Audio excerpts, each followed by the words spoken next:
Os cadetes da sede Chantada empataron a 2 goles na súa visita á casa do Pabellón B, un partido no que estaba en xogo o liderado xa que se enfrontaban o primeiro e o segundo clasificado.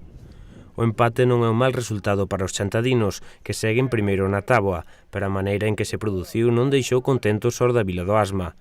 Bueno, na primeira metade o certo é que o partido foi moi aburrido, con moito mediocampismo e sen apenas ocasións. Eles adiantáronse nunha acción aislada mediada a primeira parte.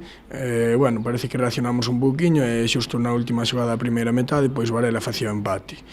Despois do descanso, pois aos 2 minutos Roberto poñanos por diante con bo cabezazo e a partir de aquí eu creo que na segunda metade sí que fomos superiores, dominamos o encontro e mesmo tivemos 3 ou 4 accións perigosas para sentenciar o partido, non as conseguimos materializar.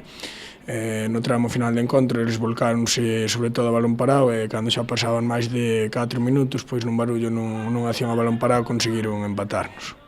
Pese á decepción polo empate no último minuto, Juan está satisfeito coa actuación dos seus xogadores, que fixeron un bo encontro na casa do segundo da táboa. Sí, conseguimos manter a primeira posición na táboa, seguramente, pois antes de empezar o partido, pois non veríamos con malos ollos o empate, pero bueno, sempre fastidia a forma na que se produciu, pero bueno, non hai nada que obxectar neste caso o traballo dos rapaces, competimos ben, e agora pensar no seguinte partido, como sempre. A vindeira xornada os cadetes comezan a seguinte fase do campeonato e volven a viaxar, esta vez a Casa do Barco, un partido que Juan prevé complicado e no que terán que traballar moito. Bueno, un rival o que xa nos enfrontamos 2 veces, unha ganaron eles na anterior fase, outra nós, co cal sabemos da dificultade do partido, ademais a domicilio, polo que sabemos que como a cada semana teremos que rendir o noso máximo nivel se queremos sacar os 3 puntos. Os xuvenir da SD trouxeron un punto da súa visita ao feudo do Gondomar, onde empataron a un gol.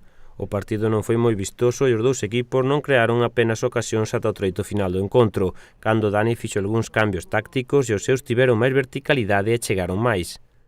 Pois o partido empezou sin ocasións claras por ningún parte de ningún equipo, pero depois eles adiantáronse nunha ocasión que non parecía ter moito perigo, nun penalti, pois fixeron 1-0. Depois, xa no descanso, tuvemos bastantes oportunidades nós, no minuto casi chegando ao final, no 80 e pico, Pulpis pudo rematar un centro e empatamos o partido.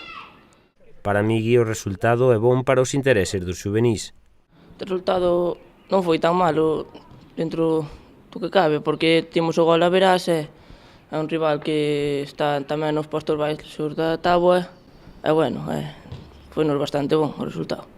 O cambio de ano segue sentando ben aos de Dani e os resultados están sendo bons. Sí, é verdade que entramos nunha boa dinámica e esperemos seguir así hasta o final. A vindeira xornada enfrontaránse ao Ponteurense, un rival difícil xa que está de terceiro na táboa. Os 3 puntos meterían os de Dani nunha zona tranquila da clasificación.